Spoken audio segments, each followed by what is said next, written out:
Hello student, आज हम class third computer chapter first start करेंगे और उसको एक्सप्लेन करेंगे। हम चैप्टर को फुली एक्सप्लेन करेंगे और जो भी आपको प्रॉब्लम हो आप हमें कमेंट सेक्शन के थ्रू मैसेज करके भेज सकते हैं या फिर व्हाट्सएप के थ्रू मैसेज कर सकते हैं। ठीक है, कि हमको यहाँ पर प्रॉब्लम हो रही है, हमको यहाँ पर दोबारा एक्सप्लेन किया जाए। ठीक है, तो ये है कंप्यूटर की बुक। और जो कंप्यूटर की बुक में टोटल कितने चैप्टर हैं? 7 चैप्टर हैं। हम फर्स्ट चैप्टर रीड करेंगे। ठीक है, इस चैप्टर को कंप्यूटर फंडामेंटल। ओके, ये है कंप्यूटर का चैप्टर फर्स्ट, कंप्यूटर फंडामेंटल। ठीक है, हम क्या पढ़ेंगे इस चैप्टर में? This chapter list various character of the computer that makes it different from other machines. It also discuss the different generation of computer types of computers. ये सब कुछ हम इसमें पढ़ने वाले हैं, डिफरेंट मशीन्स के बारे में and different types of computers के बारे में। कैरेक्टरिस्टिक्स ऑफ कंप्यूटर, कंप्यूटर की कैरेक्टरिस्टिक्स क्या होती हैं? The main characteristic of computers are given below. जैसे कि उसकी कैरेक्टरिस्टिक क्या होती हैं? Speed, computer works very high speed. Accuracy, computer give accurate result, computer बिल्कुल एक्यूरेट रिजल्ट देता है। जैसे कि आप कंप्यूटर मोबाइल के थ्रू कैलकुलेशन करते हो ना, कैलकुलेटर के थ्रू, तो एक्यूरेट रिजल्ट देता है। और इसकी स्पीड भी बहुत फास्ट होती है, वेरी हाई स्पीड होती है। ठीक है, diligence, computer never get bored, computer diligence है, उस पर हम कंप्यूटर पे जो भी वर्क करते हैं तो बोर नहीं होते हैं। ठीक है, and versatility, computer can perform a wide variety jobs, और कंप्यूटर के थ्रू हम कई जॉब कर सकते हैं। आज के थ्रू तो कंप्यूटर एंड मोबाइल्स के थ्रू ही आपको पढ़ाया जा रहा है। ठीक है, कंप्यूटर के थ्रू भी हम कई जॉब्स कर सकते हैं। ठीक है, large storage capacity, computer are capable of storing huge amount of data which can be retrieved easily and when required. Generation of computer, on the basis of technology computer can be classified into 5 generation। Computer को 5 generation में classified किया गया है। ठीक है, first generation कब से लेके कब तक थी? 1945 से 1956 तक फर्स्ट जनरेशन थी। और फर्स्ट जनरेशन में जैसे कि इसमें पॉइंट फर्स्ट गिवन है, used vacuum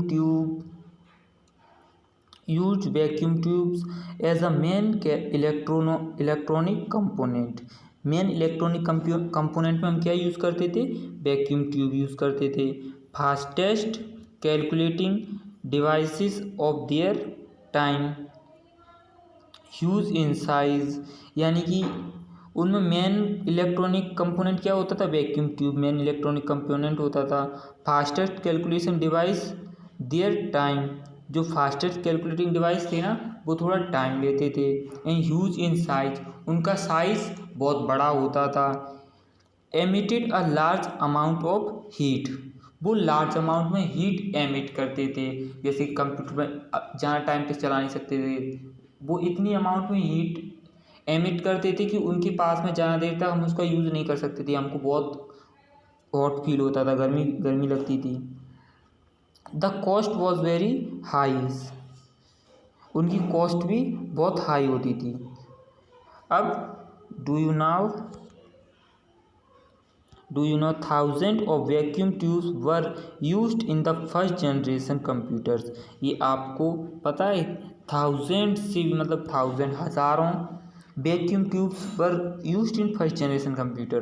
first generation computer में 1000 वैक्यूम ट्यूब्स का यूज़ किया जाता था। ठीक है, अब सेकंड जनरेशन कंप्यूटर में क्या है? इसके कुछ पॉइंट्स हैं। यूज ट्रांजिस्टर, हम जब सेकंड जनरेशन कंप्यूटर में आए तो हम उनका उनमें ट्रांजिस्टर यूज़ करते थे। ट्रांजिस्टर कैसा होता है? जैसे कि ये देखो transistor, which were better smaller faster and consume lesser energy. मतलब इसके थ्रू, ट्रांजिस्टर के थ्रू हम इनमें क्या करते थे? जो बेटर, उनसे फर्स्ट जनरेशन कंप्यूटर थे ना उनसे काफ़ी अच्छे हो गए थे। एंड स्मॉलर, साइज में स्मॉल हो गए थे, एंड फास्टर हो गए थे, और कंज्यूम लेस एनर्जी, उनमें एनर्जी भी काफ़ी लगती थी, लाइट यानी लाइट भी उनमें काफ़ी लगती थी, इसमें कम लाइट लगती थी सेकेंड जनरेशन कंप्यूटर में।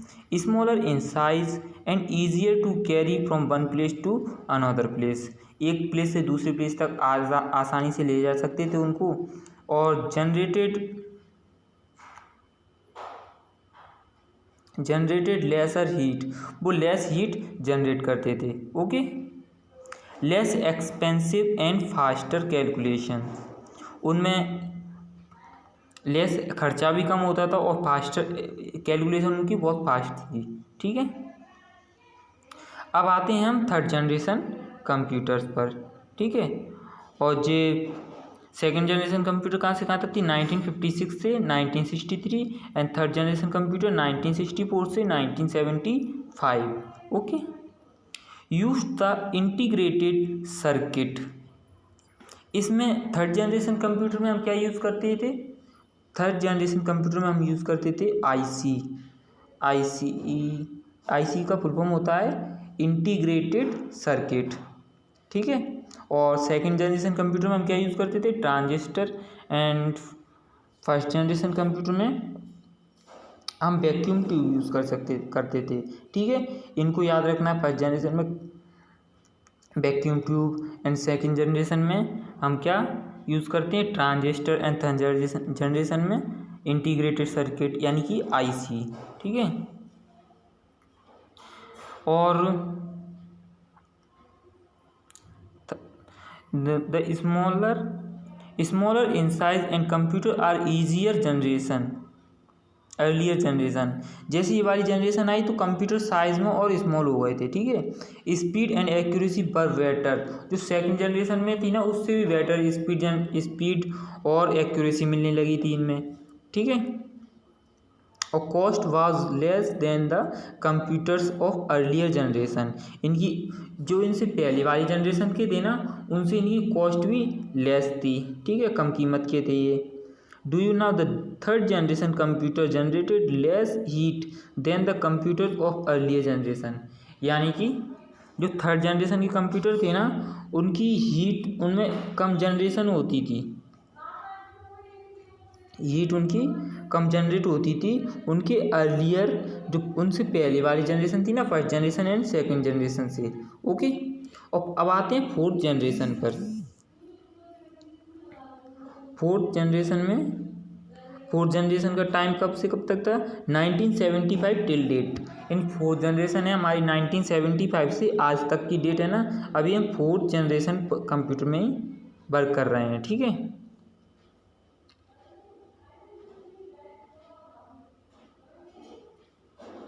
शायद used the very large scale integration VLSI, इसमें हम क्या यूज़ कर सकते थे, वेरी लार्ज स्केल इंटीग्रेशन, इसमें यूज़ करते हैं हम, ये वाली टेक्नोलॉजी यूज़ करते हैं। ठीक है, और cheapest of the earlier generation computer, जब first generation second generation and third generation थी ना उनसे भी चीपेस्ट, उनसे भी सस्ते हैं ये।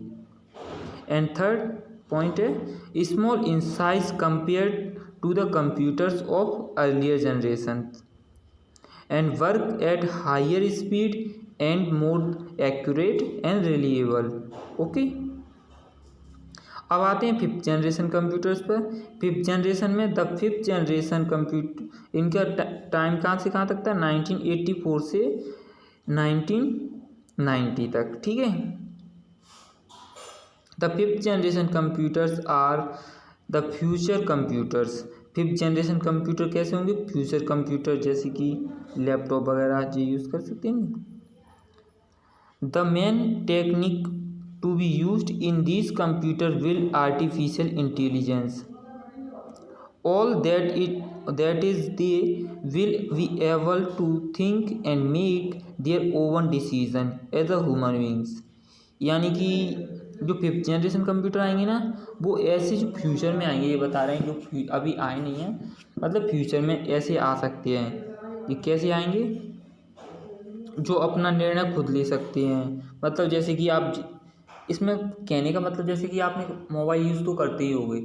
आप मोबाइल यूज़ करते हो तो आपने देखा है जैसे कि हम कुछ भी सर्च करते हैं ना, जैसे यूट्यूब पर गए, यूट्यूब पर कुछ भी सर्च किया, हमने अल्फ़ाबेट का सी वर्ड्स लिखा, तो सी वर्ड्स लिखते ही उसके थ्रू उसमें उस जो सी से स्टार्ट होते हैं ना जो वर्ड्स वो आने लगते हैं। जैसे कॉपी, हैंड राइटिंग या ऐसे भी सी से स्टार्ट होते हैं, बी से लिखते हैं तो बी से स्टार्ट होने वाले कंप्यूटर मतलब अपने आप सोचने लगता है, उसमें अपने आप को सोचने का काम करता है। वो सोच सकता है, that make their own decision, वो अपने डिसीजन ले सकता है एज अ ह्यूमन बीइंग। जैसे कि हमसे कुछ काम की बोलते हैं तो हम भी अपने डिसीजन खुद ले सकते हैं ना, वैसे उसको थोड़ा सा कमांड देने पर वो डिसीजन खुद ले लेता है। क्या आप इसके बारे में पूछ रहे हो, उसके सजेशन में नीचे आने लगते हैं, ऑप्शन आने लगते हैं ना। तो आज हम यहीं तक पढ़ेंगे और इसके अगली वीडियो में हम इससे आगे रीड करेंगे, ये सब हम अगली वीडियो में रीड करेंगे, ठीक है। इसके बाद फिर एक्सरसाइज करेंगे हम। ओके।